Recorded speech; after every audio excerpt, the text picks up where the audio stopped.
Она избивала до крови, разбивала мне нос. И не кормила, особенно когда пьет. Работать заставляли. Ну, работать как? Маленький ребенок, коли дрова таскает уголь, ну это нормально раз. А кто из вас первый решил уйти? Я ушел А куда? к бабе. Почему То нельзя было почему сразу? сразу не пойти к бабушке жить? У нее судимость у бабушки. За наркоту. Не употреблял, только Нет. продавала? Да. Во, бабка у вас. Ты навалил, извините меня, в 7-летнем возрасте за кровать. Что я дала ему хорошего дрозда дала. Она меня завела в комнату и начала бить. На горох ставила. Я что, от вина уже совсем кукушку замкнула? И когда я сидела в тюрьме... Меня набило. Как? Чаще всего костылем-ремнем. За что?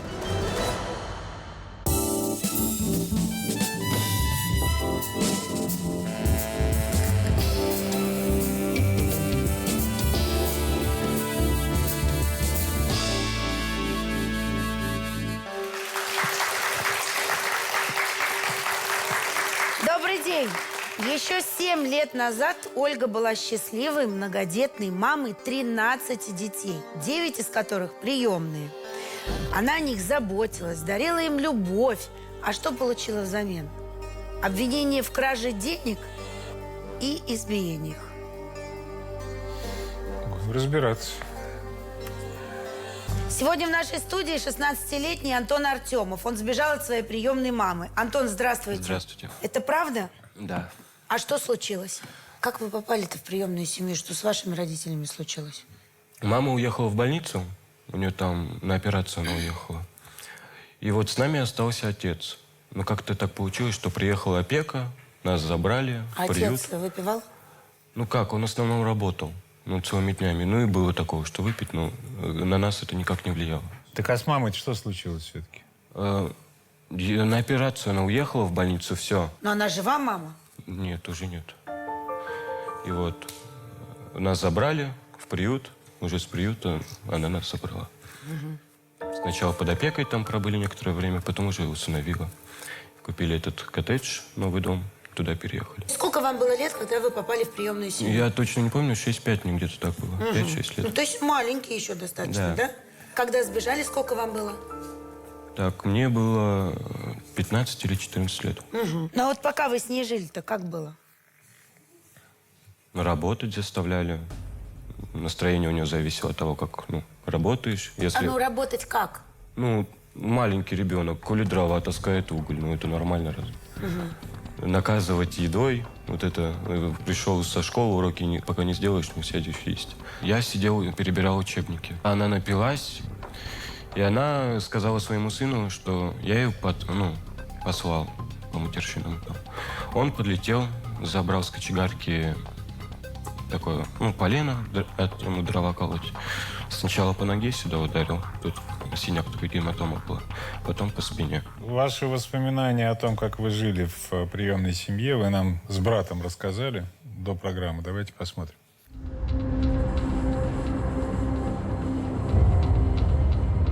Примерно в такой заброшке я около 2 недель жил, когда Ольга Николаевна выгнала меня из дома. Я приходил к нему днем, приносил там сосиски вроде или что такое мясное. Я, ну, так стырил с холодильника.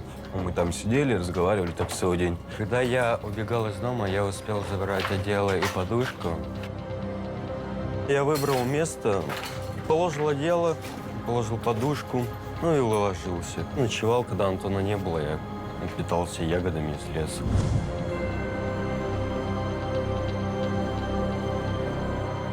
Жизнь с Ольгой Николаевной была не из приятных вещей.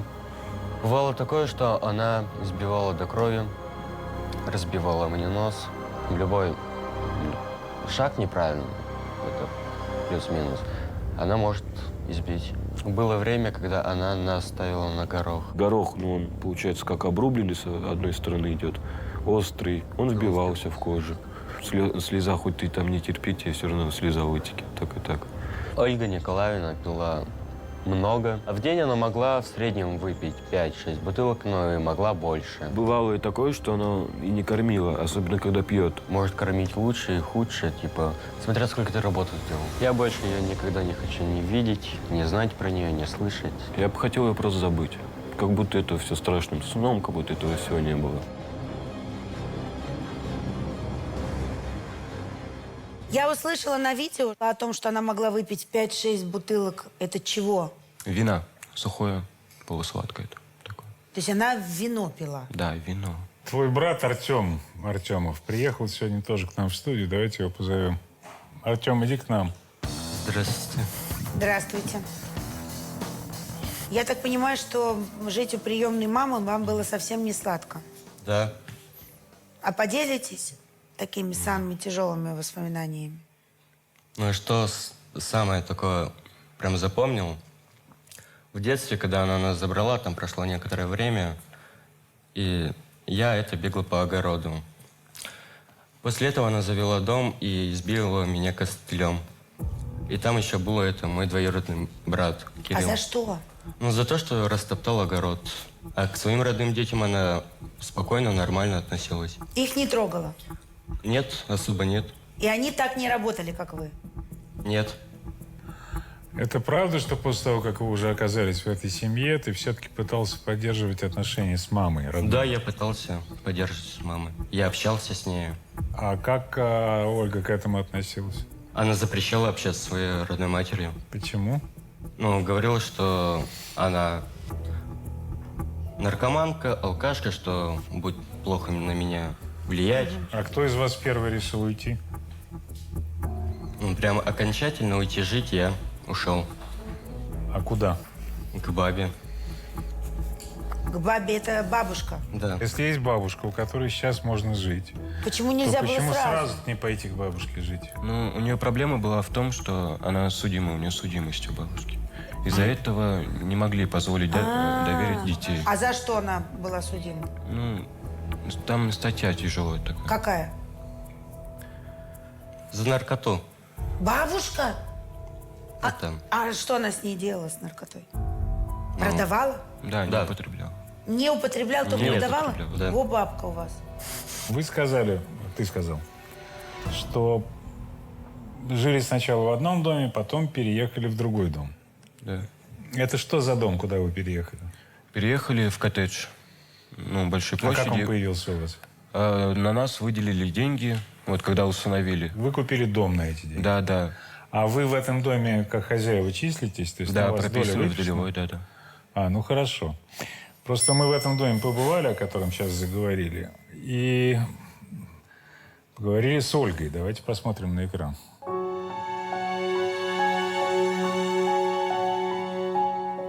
Дом опустел, осиротел. Тяжело и больно смотреть на эти вот стены. Посмотришь, это пустые стены, то они всегда у нас тут и грамоты, рисунки детей, конечно. Антона до сих пор вот картина висит. Вон, видите, даже не убрала.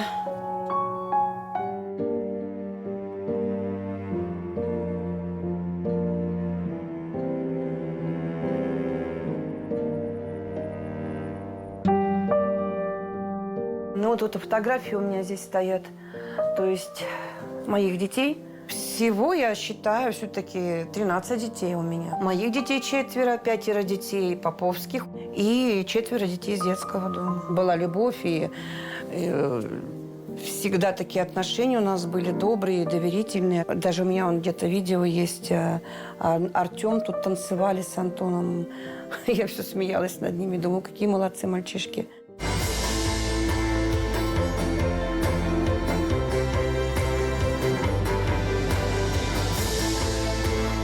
Но это вот уголок мой, где дети прибегали ко мне, и здесь мы смеялись, хохотали, плакали, кино смотрели, фильмы. Здесь вот все вместе вот на полу сидели, большой семьей.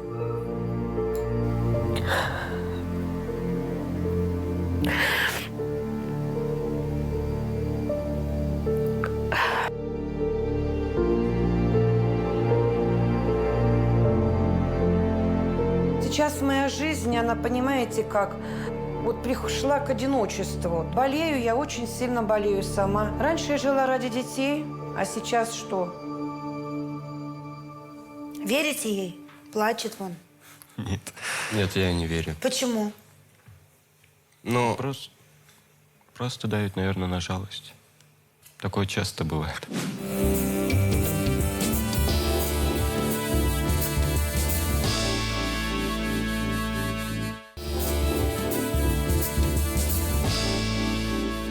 Ну вот знаете, что странно?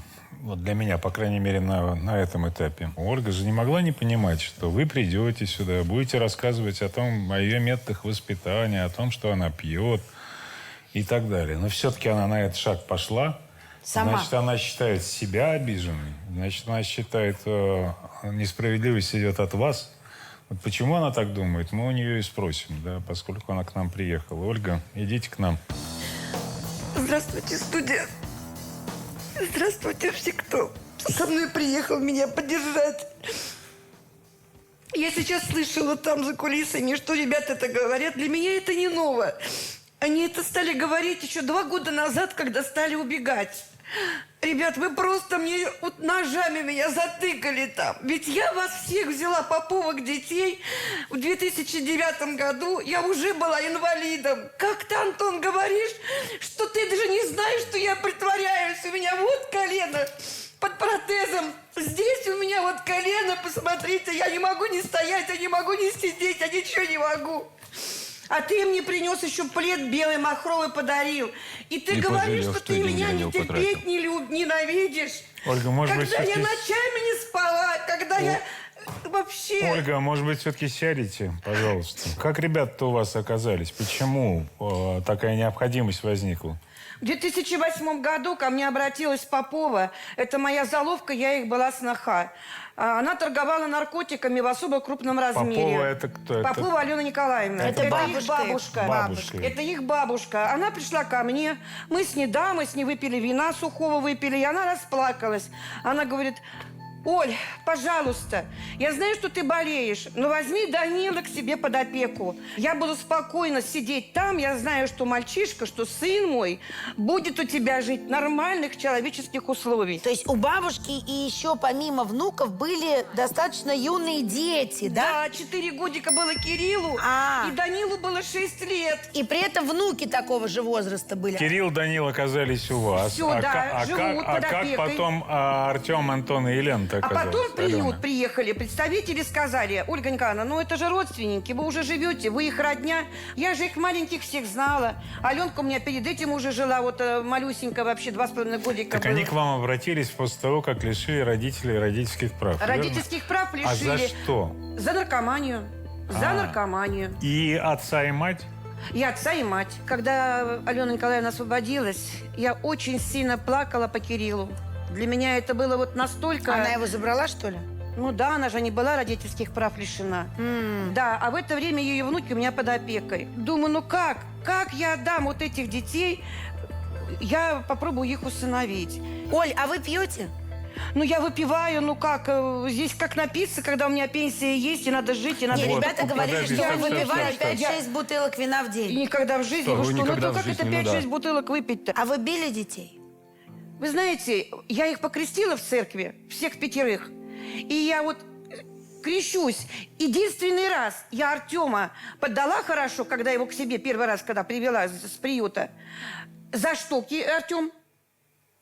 Ты навалил, извините меня, в 7-летнем возрасте за кровать. Да, я тут, конечно, я дала ему хорошего дрозда дала.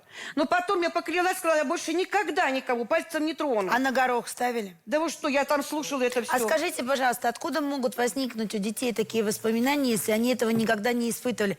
Они подготовились. В интернете прочитали? Они Ольга, подготовились. физические наказания у вас были в норме всегда, даже когда мы переехали. Первый год, только первый год, когда с нами жил наш дядя, который умер, с которым ты развелась, вот был адекватный, был нормальный, вот только нас когда взяла. Физические наказания у тебя были всегда в норме. Какие? Ну, чаще всего это, конечно, просто ремень. Первый раз она меня избила, когда она пила, и я бегал на улице в шортах телесного цвета, а она с пьяну глаза подумала, что я бегаю голый. И она меня избила, то есть она меня завела в комнату и начала бить. Для меня это было максимальным шоком, потому что, мне было Дома 6 лет. такого не было, да, никогда. Конечно. Все годы, пока вы жили со своей приемной мамой, с Олей, все годы вот так было, что она пила, руку поднимала? Нет, я не могу говорить, что она прям тиран в юбке. То есть, были, конечно, хорошие моменты. То есть, все Так это это было. что, срывы по пьянке? Да, это очень частые срывы, и именно физические наказания какие-то серьезные были только во время алкогольного опьянения. Наказывать она наказывала, как все остальные родители. Как? Ну, чтобы, поругаться, в угол, но она редко ставила. На горохе вы стояли? Нет. А Я- вас били ремнем? Меня нет. Я одно только хочу сказать. Когда я подавала в суд, вот когда мальчишки стали На что? убегать, я подавала в суд на ограничение свиданий с биологической бабушкой. Подавала, да, я нанимала адвоката, потому что это было невыносимо. Подавала Ольга Николаевна, действительно, исковое заявление. В исковом заявлении она, опять же, плевает грязью, то есть алкоголь там, дома бардак, соответственно, непонятные личности, наркопритон. А что, у вас не Вот- так? Вы нам сразу скажите. Нет, Если у вас нет. сестра осуждена за распространение наркотических средств. Просто мы, вот как бы семья, да, мы этого не знали. То есть это не было в открытом доступе, да, вот как-то вот я распространяю. Она тут утверждает, что моя сестра к ней пришла, слезно просила. На самом деле, на тот момент, ты же проживала, Сашка, ты же любила, ты ребенка от него родила. Подожди, вот а сейчас, тебя- пожалуйста, не Подожди, надо лицемерить. Таня, ведь дайте дело с тобой секунду, сильно. мы послушаем Сказать, сейчас, я терпела, секунду, да. слушала, да, тут подпрыгивала на подушечке, пока ты высказывалась. Нет, давайте по Грязь факту. плевала. Ага. По факту. Мы сели и решили. На тот момент она еще проживала с моим братом. Они были официально зарегистрированы. Она жила Поэтому- еще с братом? Да, дети попали. А, И пока мой брат был жив, и от нее еще на тот момент не ушел, то есть они так и проживали, вот эти дети и говорят про это счастливое время. Такое ощущение, что родственники, армия родственников диких говорит нам сейчас, что героиня наша какими-то манипуляциями умудрилась захватить детей. Слушайте, вообще-то устройство детей в приемную семью – это гигантский, очень сложный процесс. Отказ всех родственников, опрос всех родственников. Мальчики, мои дорогие, я хочу вам сказать, что вот эта армия гигантских родственников, которая сейчас что-то там вам в уши вливает, она могла пойти элементарно решить вопрос вашего устройства. Каждый из этих родственников, папы, мамы, тети, дяди благополучно жили все эти годы. Им нужно было пошевелить одним пальцем, и вы бы оказались у них, если бы они готовы были взять за вас ответственность. Понимаете? Ольга, а вы сейчас-то с кем живете? Я сейчас в доме вот с Сашей мы вдвоем. Полина к нам приезжает. Занимаюсь волонтерством год. а Саша это кто? Сашей- Саша – это опекаемый сын, инвалид. Ему вот 18 лет исполнилось, и я вот решила... Вот, То есть вы в этом доме сейчас вдвоем? Да. Давайте посмотрим. Ну вот Саша, мой приемный сын.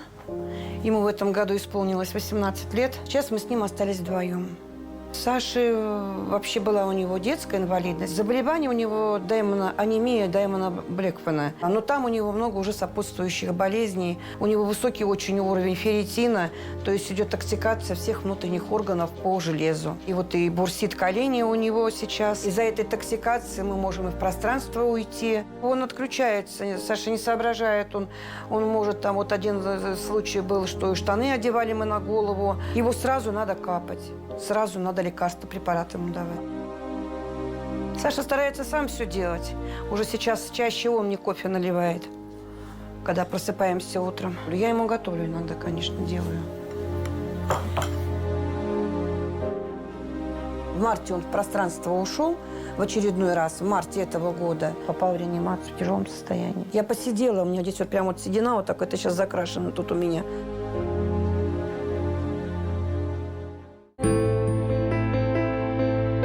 Мы с Сашей ходим гулять, у нас тут березняк есть. И грибы там растут. Сашка, он хорошо грибы знает. Другой раз я уже туда уйду, а он там все режет, он где-нибудь у начале. Во-во-во, волнушка. Да, вот она, волнушка, точно. Ну, раз в неделю мы можем прийти сюда, выбраться раз в неделю. Как душа пожелает.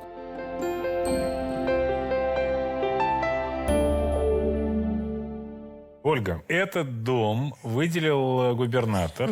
После того, как детей вы установили, Установила, у вас да. оказалось сколько детей в общей А вот сложности? 3 детей, и Гоша со мной еще был. Ему тогда было 14, он паспорт получил, и Анютка 13 лет. А, понятно. Да. И все эти дети наделены долями в доме? Да. То есть Все дети. Это сколько их? Ну вот 3, и моих 2, 5 детей на мужа и на меня. На 7? На 7 у нас 1/7 доля, да. Ага. но у вас за этот дом коммунальные платежи-то какие? 5 выходит. И тем более дети прописанные, я же И за плачу за каждого каждого, еще. да. Саша, вы сейчас с мамой живете, да? Да. Давно вы уже с ней живете? С 2016 года. А до этого где жили? В детском доме с рождения. То есть вы, по сути, можете сравнить, как вам жилось в детском доме и как вам теперь живет с мамой. Где Конечно. лучше?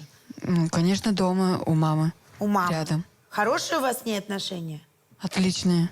Она вас не обижает? Нет. При тебе скажи мне, пожалуйста, вот те ужасы, о которых ребята говорят, были? На горох ставили, били, работать заставляли? Нет, ну, чтобы работать, ну, у каждого была своя обязанность. А у тебя какая обязанность? Моя обязанность была покормить собак, кошек, там дрова приготовить для печки. А кто колол дрова? Колол Гоша или дядя Коля. Ну, Гоша дрова не колол, он очень редко приходил и помогал. А так, в основном я, Ян, Стас, Артем. Ну, вы когда уже В основном подросли, мы. парнями, это Такой вот ненормальный. Ну так, вы понимаете, ребенок, это, конечно, тяжело. Какой ребенок? Ты ростом метр Вот этот вот 60. колун, который вешает килограмм 30, ну поднимать его, У скажите меня вот тоже. мальчишки, прости, я просто тоже мама приемная, у меня 17 детей, и у меня пацаны вот в очереди стоят поколоть дрова, вот честное слово. Вот в очереди стоят, это классно. Ольга, я так понял, что проблемы с детьми-то начались тогда, когда их бабушка из тюрьмы вышла и Да. стала против вас накачивать. Да, истинный Господь. Это так. То есть Она это освободилась. Алена постаралась. Да. Давайте мы посмотрим на Алену, поскольку мы с ней встретились. Хотим узнать ее мнение о вас. Внимание на экран. Ольга Артемова очень жестокий человек. Она очень властная, такая строгая. К детям она относилась очень жестоко. Ну, ко мне внуки ходили, жаловались постоянно. Она испортила им психику. Она также моим старшим сыновьям моим тоже психику попортили. Очень много рассказывали, как она издевалась. У нее 2 человека в одном. Она меняется тут же секунды. Она может быть миленькой, добренькой, вся такая божественная. Тут же она превращается в монстра. Она стает зверем. Они ее боялись, как огня. Она вот что сказала, они все, они просто боялись панически. Детей я, конечно, хотела забрать. Вот смотря на всю эту жизнь, я даже их не забрала, они сами прибежали ко мне. Сначала один, потом другой. И она не наказана. Она до сих пор нас травит, лезет в нашу семью, оскорбляет моих внуков. Она не успокаивается. Алена приехала к нам в студию. Давайте у нее прям спросим, что же она так к вам настроена-то, когда должна быть благодарна, по идее. Здравствуйте. Здравствуйте. Ну, чё ж ты сидишь, врешь? У тебя что от вина уже совсем кукушку замкнула? Вина, конечно. Я ни одну пакость тебе не делала, ни разу никуда не ходила на тебя жаловаться, ничего. Потому что у меня чувство благодарности было за детей. Как бы оно ни было, они были вместе. Я к тебе Данила Кирилла возила на зону. Чего ж ты про это молчишь? Привозила мама, потому что Да привозила без я. тебя детей туда не пустят. И когда я сидела в тюрьме, ты писала письма, да, высылала фотографии. Я тебе за это благодарна. Ты думаешь, нет? Это Пока ты меня сидела, травишь. ты сидела, ты не желала А я здоровья. ничего не знала, А я и Сашка сейчас покойничек, желаю тебе, твой Оль. брат, он говорил, не перебивай Не ври, меня. не ври. Ольга, Не не ври, бери ничего ты не ее ври. детей, не бери Вранье под опеку. сплошное. Освободиться, она тебе Вранье еще покажет. сплошное. Вот ты освободилась, и мои Что мучения я тебе начались. показала? Ален, Что показала? Ален, я вот что понять не могу. Да? Ну, давайте по факту. Вы совершили тяжкое преступление. Да. Вас посадили в тюрьму. Да. Справедливо ведь? Справедливо. Справедливо. Ваших детей взяла к себе кто? Ольга. Да. Если она такая злая, такая корыстная, такая непонятная нам абсолютно женщина, зачем ей дети-то? Дети, я сейчас скажу. Вот внуки зачем усыновление сделала. Это был 15-й год. Я ее просила: Оль, не делай усыновление, пусть будет опекунство. Ну, я знала, что мне надо выждать время, чтобы забрать. Ну, чтобы они были со мной. Оль, не делай. Она сделала, потому что по Тулеевской программе там выделялись деньги, там немало, я не знаю сколько, а хорошая сумма большая, на приобретение жилья. Что плохого в этом? А что хорошего, если дети это Дети бизнес? ваши там живут и собственники стали. Я получила Не материнский Я капитал хочу- на детей за усыновление. И я вложила в землю. У меня в промышленном вот документы фотографировали. Там тоже идет 1/7 у них Я за материнский недвижимость. куда-то его- Я задам вопрос. Вот, Ольга, вот вы лично чего хотите? Ну, я хотела бы вернуть домой Аленку. Зачем? А дайте я скажу. Вот я думаю, знаете, все уже отошли, бросили. Она одна остается. Мы ей сказали, вот, слушай, давай раздели. Поесть. Она говорит, я тоже думала, что продать и отдать им все деньги. Я однокомнатную себе куплю и буду жить с Сашей. Вы понимаете, что для того, чтобы совершить такого рода сделку, все должны быть согласны. Вот. А у них почему-то не все согласились. И вот А она... я вам объясню, почему. Почему? А что можно купить молодым людям за 1/7 часть этого дома? А что теперь делать? Сколько стоит сейчас этот дом, По если оценке он стоит трезво 2,5 оценивать? миллиона. Разделить по на оценке. 7. По 300 тысяч там с копейками идет. Ну Ну какое? и что? Больше. Ну сколько сейчас стоит квартира там? Ну, я смотрела в тайге, подыскала за 1 150 000. Что вот мы с Аленкой там прописываемся. И Антон, если будет согласен, будем искать Я тогда сказал, уже я двухкомнатную отказываюсь. квартиру. То есть я здесь за всех только за. Подождите, а Антон согласен? Нет. А он не согласен. Вот каждый человек, мы посчитали, получит 2 По 300 500, тысяч. стоит 357 тысяч, пока получит каждый. Квартирка, ну как это вы так выражаетесь, квартирочка, такая вот маленькая квартирочка, стоит 1 050 000. 70 квадратов. Это одной не купить на ее долю. Она туда Аленку к себе. Аленка согласна, 700. И надо же еще кого-то, Там мои чтобы 2 добить до 1 Юля, там моих 250 2 доли. Муж на меня подписал дарственную. А вы готовы просто вот долю на книжку получить? Или тоже не готовы? Я не хочу. Вот, вот чай куплю за эти деньги. Мне на квартиру не хватит. У меня А даже какой вот. вам смысл от того, что этот дом стоит? Вы что, даже жить не поедете? Там собираются открыть Томскую трассу. Ну, Так. там и население повысится, значит. Если откроют эту Томскую трассу. Так. Ты, ну, можно будет и уже дороже продать. Ага. Ну, или какой-нибудь косметический ремонт хотя бы там сделать, деньги вложить, и продать его намного дороже, чем за 2,5. Давайте от дома отвлечемся на секунду. Я хочу к вашей родной дочери обратиться, к Анне Зуевой. Давайте посмотрим на экран. Жили мы дружно все, неважно, опекаемые, родные дети. У нас не было никаких разделений. Да, у нас были конфликты, но это бывает в каждой семье. Когда освободилась тетя Алена, с чего вот начались наши конфликты. Представляете, прожить 8 лет, у вас уже семья, вы все привыкли друг к другу. Она забрала Данила с Кириллом, но ей этого было мало. Ей хотелось забрать еще и внуков. Но в этом ей отказали, с чего она начала обвинять мою маму. Потом моя мама усыновила этих детей, мы стали родными уже. И у нас все было хорошо. Знаете, 5 лет. Пока дети не подросли, мы переехали в новый дом, и она начала ближе общаться со своими внуками. Они ходили к ней в гости, да, мы все, никто никому, знаете, не запрещал общаться. Но, знаете, в нашей семье у каждого были свои обязанности, занятия, а у нее можно жить свободно, никуда не ходить, ничего не делать. И, знаете, были такие ситуации, сколько раз она даже мне обещала, внукам обещала подарить что-нибудь на день рождения. Каждый раз только лапшу на уши вешала. И ни разу она никому из них ничего не принесла на день рождения. Когда у нас Алена пошла в 1 класс на линейку, повела ее я. И ее бабушка там не появилась, которая так их обожает и любит. Конфликт начали развивать мальчики. И поспособствовала этому их бабушка, которая только этого и добивалась, чтобы их забрать. Но, как видно, сейчас ничего хорошего из этого не вышло. Я бы хотела, чтобы закончился этот многолетний конфликт, чтобы взрослые перестали втягивать детей в свои проблемы. Правильно. Если бы вы не сели в тюрьму, вот всей этой истории здесь бы не было. Вы знаете, законом, вот и лично мое убеждение, что лица, осужденные не просто к хранению наркотических средств. Когда ты хранишь наркотические средства, это твоя личная проблема. Но когда ты их распространяешь, это даже практика, и вы на этом убедились, дается больше, чем за убийство. Потому что вы убили не одного человека, вы убили множество людей. И разговаривать с вами о том, что вы какое-то имеете право на воспитание, и что вы отбыли наказание, тут даже нету морального права это обсуждать с вами. Понимаете? Вот вы, молодой человек, бесконечно предъявляете претензии. Я ее не защищаю, у нее есть свои минусы.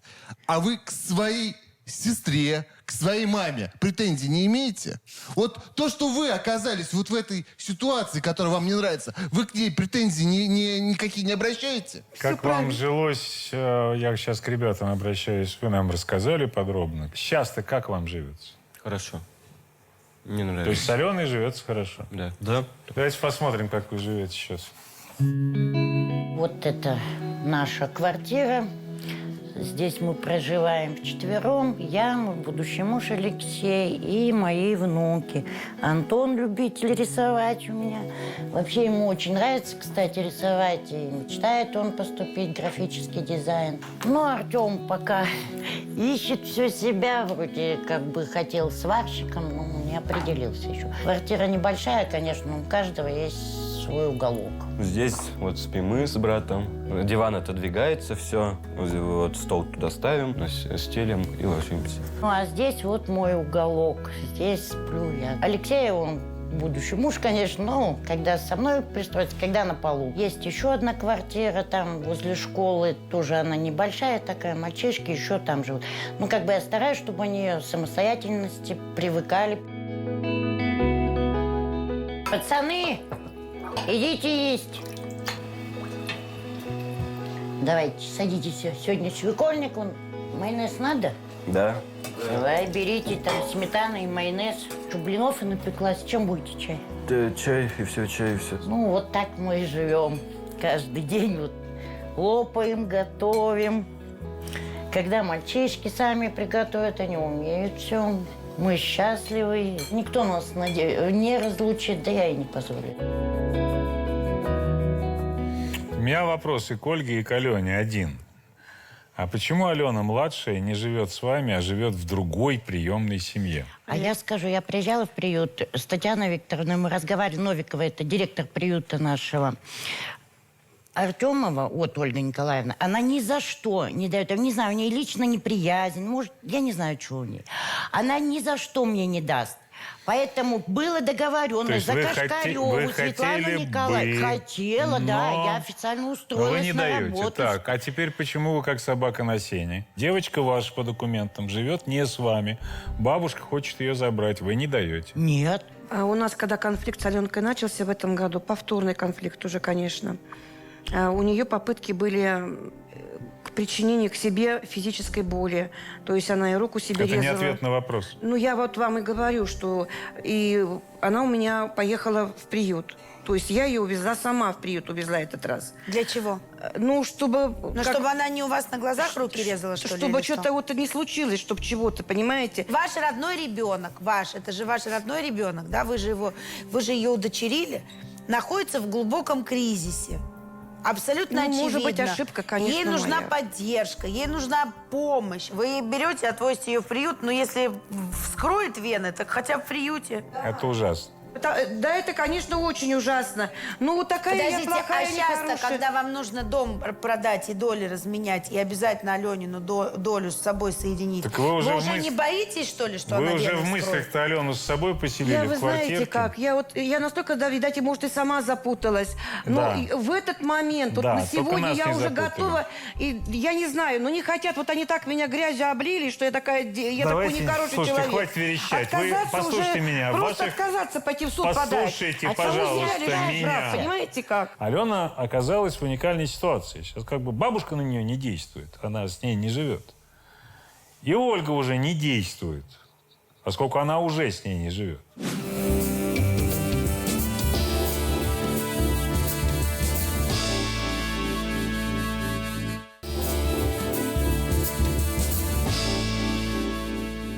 Давайте Алену позовем и спросим, как ей жилось в той семье и почему она оказалась в приемной. Алена, идите к нам. Мама дорогая, пожалуйста, хватит врать. Я не хочу жить ни с тобой, вот без обид. Мне комфортно там, разговариваем. где я живу именно вот сейчас, на данный момент. Так, а где вы живете? Я живу в приемной семье Светланы Николаевны Кашкаревой. И вам там нравится? Да, очень нравится. А почему не хотите жить ни со своей мамой, ни со своей бабушкой? С бабушкой я не хочу жить. Во-первых, я ее очень мало знаю. Я с ней общаюсь всего 3 месяца. Во-вторых, я не хочу менять место жительства. То есть мне комфортно в тайге. У меня свой статус там, как бы Какой? школа. Я очень как-то активный человек. Ну, меня везде в пример всегда ставят. То есть это для вас привычная среда. Да. И менять эту среду и то положение, которое вы там заслужили уже, как бы да. на жизнь потому с бабушкой неохота. Потому что, например, если я перееду в новый город, там новая школа, там свои любимчики. Я не смогу раскрыться тот человек, понятно. который Теперь я. скажите мне, пожалуйста, про Ольгу. Как жилось с Ольгой? С Ольгой. Когда мы жили на Магистральной, это, можно сказать, так, самое нормальное было время, самое счастливое. Я очень этот любила дом. Ну, меня тогда и не трогали, как бы, потому что маленькая была. Не считая одного момента, когда она ее голую выкинула в сене. Да, кстати, было Что говоришь-то? На порог поставила. Но это было сене. Это было сене. На порог приходит. Ольга маленькая вредничала и что-то сказала на порог Ольге поставила. из разряда «я от тебя уйду». Ну, ребенку года 3 или 4, что-то, ну, маленький ребенок. Ольга сказала: ах, уйдешь, раздела ее догола. И сказала: ну вот в чем пришла, в том уйдешь. И Ну, так оно и было, приют мне так и привезли. А была осень, то есть, было достаточно холодно на улице. Помню, что я прямо рыдала на взрыв, вот это вот все, я помню. Вас мама била, на горох ставила? На горох меня не ставила, я их на горох ставила. Сашу ставила, помню. Мальчишек на горох ставила, на горох ставила. Я вот Ты их ставила не помню. Артема, Яна и вот про Сашу я точно не знаю. Именно Артема про Яна я точно знаю. Честно, я их не помню. Я помню, что Сашка стоял. Вас она била? Меня она била. Как? Чаще всего костылем ремнем. За что? Ремнем? Да. Например, был такой момент, то, что я прям подруге отправляла фотки, то есть у меня был губа разбита, нос разбитый, просто клок волос я ей скидывала. Мой клок волос. Мой клок волос. Вы не хотите со мной жить? Не надо. Ну прекратите меня унижать. Мне 60 лет. Я не заслужила уважения. Оля, заслужила уважения. Ты лично мне говорила, что я поеду на зону в 16 лет. Ты сейчас что-то просишь защитить Все, тебя. стоп, Алена. Ой, ты Алена, монстр. тишина. Знаете, есть такой очень важный момент. Вот самая здесь такая сложная проблема, это когда человек начинает с детства ставить установки. И когда вот мы говорили с ребятами, вот та установка, ты станешь наркоманом, ты станешь тем-то. Вот это самое страшное. И если, конечно, еще вот само воспитание усугубляет эту проблему, то можно прийти, знаете, каким, последствиям. И тем самым, когда была установка, человек оправдает, типа, ну да, я же предсказал им ту-то, ту-то, ту-то судьбу, и тем самым оправдает свои действия. Так а дети-то правду говорят, когда рассказывают? Дети говорят правду. Да не было никакого гороха. Дети говорят это, правду. понимаете, это все Может быть, наговоры. горох, это знаете как, у нас горох это аллегория. И не было этих 2 недель, когда они показывают заброшку, они там просто бегали, играли, это все вранье. Ты выгоняла лично, за дверь выставляла. Да, это было. Они бегали все, и приемные Не надо. дети, и это мальчишки. Вот мысль, которая крутилась у меня всю передачу, я понимаю, что вы вкладывали время и так далее, но очень хочется сказать, что вы женщина, у которой действительно есть план, и он свой. Вы реально как такая прям опытная актриса, надо заплакать. Вы вызываете эмпатию однозначно, то есть я смотрела, слушала, да, можно, но я также верю, что вы по щелчку можете менять свою позицию ровно на 360 градусов, и костыль реально полетит. Но вторичную выгоду тоже я вижу. Поделить дом, купить квартиру и так далее. Я полагаю, что любой ребенок, особенно ребенок из другой семьи, из неблагополучной семьи, ребенок с биографией, на которую вы не оказывали влияния в самые ранние годы его жизни, это мина замедленного действия. И если вы не являетесь искусным сапером, если вы не кладете свою жизнь на то, чтобы ее аккуратно разминировать, и сделать из этого какое-то другое качество, будьте готовы ко взрыву. Вы оказались абсолютно не готовы к той роли, которую сами на себя назначили, на деле. Вы не справились элементарно. Да. Вот теперь пожинайте. Я хочу, чтобы дети учились, чтобы были здоровы. Лучше со мной будет. В чем зятья провинились? Оба неоднократно судимые в жизни детей никакого участия не принимали. После смерти вашей дочери Максим девочку забрал. Забрал. Ну что ты, змея поганая. Вот мы с тобой и встретились. Какой у вас долг по алиментам сейчас? У меня нет ни копейки долга. А почему? Подожди, не перебивай. У тебя только финансы, цифры в глазах. За котлетку, что бабушкину котлетку Диана съела, она ее чуть не порвала, эту девочку. А зубы зачем ей выбили? Я ей выбил любовник зуб. Гвоздь в щеку вбили. Табуретку ломали. Какие гвоздики, малыши? А сидел-то за что? Категорически отказываюсь дальнейшие отношения со своей бабушкой и хочу жить с отцом. Заявление достойное, теперь расскажите, почему.